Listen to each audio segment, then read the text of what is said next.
नमस्कार दोस्तों।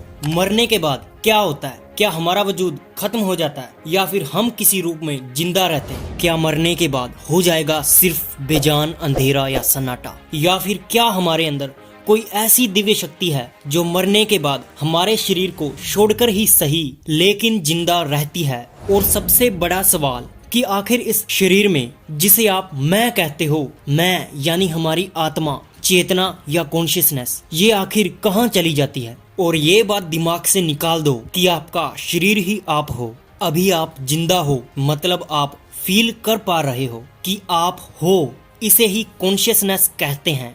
तो सवाल ये भी पैदा होता है कि मरने के बाद आप अपनी बॉडी को फील कर पाओगे या नहीं, या आप पूरी तरह से जीरो हो जाओगे, मतलब कुछ भी नहीं। आखिर वो क्या चीज है जो हमें होशो हवास से भरपूर एक यूनिक इंसान बनाती है? वह क्या चीज है जो हमें अपने अस्तित्व का एहसास दिलाती है? हमारे वजूद से जुड़ा यह एक बहुत बड़ा रहस्य है। ये एक ऐसा प्रश्न है जिसे सुलझाने में साइंस आज तक नाकाम रही है, लेकिन अब इस आधुनिक दुनिया के कुछ वैज्ञानिक इस बड़े सवाल के जवाब के बेहद करीब पहुंच गए हैं। वहीं हिंदू, क्रिश्चियंस और मुस्लिम्स ये मानते हैं कि मरने के बाद अच्छे लोग स्वर्ग में जाते हैं और बुरे लोग नरक में।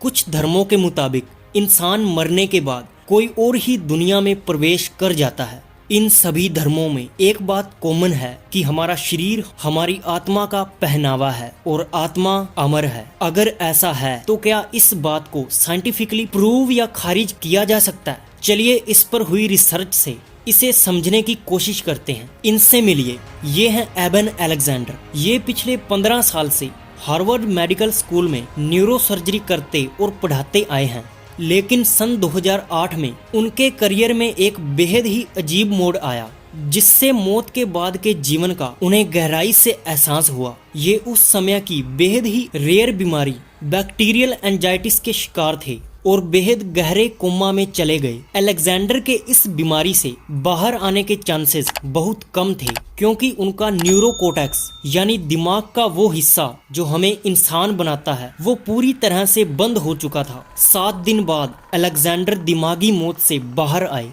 ये वाकई चमत्कार था कि वो अगले महीने पूरी तरह से ठीक हो गए, लेकिन जब वो कोमा में थे तब उनके साथ कुछ हुआ। अलेक्जेंडर ने बताया कि जब वो कोमा में थे तब उन्हें कैसा महसूस हो रहा था। उस समय उन्हें कुछ भी साफ दिखाई नहीं दे रहा था, बस कुछ धुंधला सा ब्राउन, रेड या ब्लैक जैसा। उन्हें ऐसा लग रहा था कि जैसे उनके शरीर का कोई हिस्सा है ही नहीं, वह बस लंबे समय से किसी एक जगह में थे, ऐसा उन्हें महसूस हो रहा था। उन्हें ना अपनी जिंदगी याद थी और ना अपनी यादें। आईसीयू रूम में जब वह थे तब उनके इर्द गिर्द क्या हो रहा है उन्हें यह भी मालूम नहीं था। उन्हें बस एक धीमा धीमा संगीत सुनाई दे रहा था। इस संगीत के साथ ही वह अंधेरा, वह धुंधलापन हटता चला गया।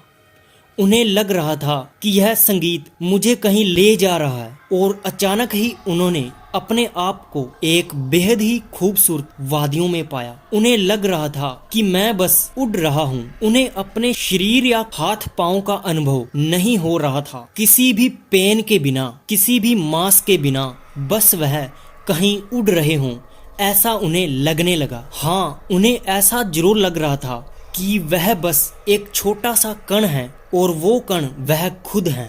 और इसके बाद वह इस ब्रह्मांड को छोड़कर एक ऐसे लोक में दाखिल हुए कि वह आज भी उसे एक्सप्लेन नहीं कर पाए।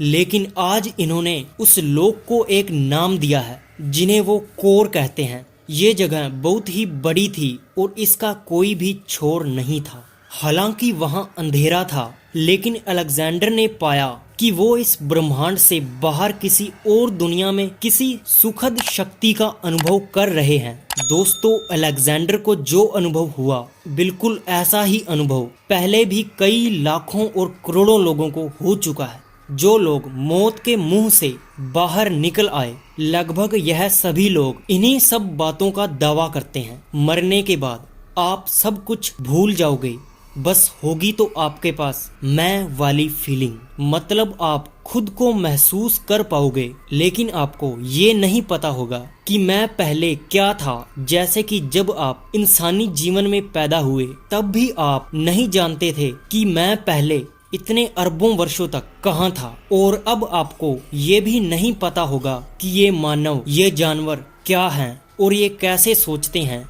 जैसे कि आप इंसानी जीवन में सोचते थे कि ये पेड़ पौधे और ये जानवर कैसे सोचते हैं, वहीं कुछ लोगों पर जब साइंटिफिक रिसर्च की गई और उन लोगों पर ध्यान रखा गया जो कोमा में थे या जो मेंटली फिट नहीं थे और जो थोड़े समय के लिए बेहोश या अनकॉन्शियस थे, ठीक होने पर इन्होंने कुछ ऐसी बातें बताई जो सुनने में थोड़ी अजीब थी। इसी को बाद में NDE कहा गया, यानी नियर डेथ एक्सपीरियंस। ये अनुभव दावा कर रहे थे जिंदगी के बाद एक आफ्टर लाइफ की।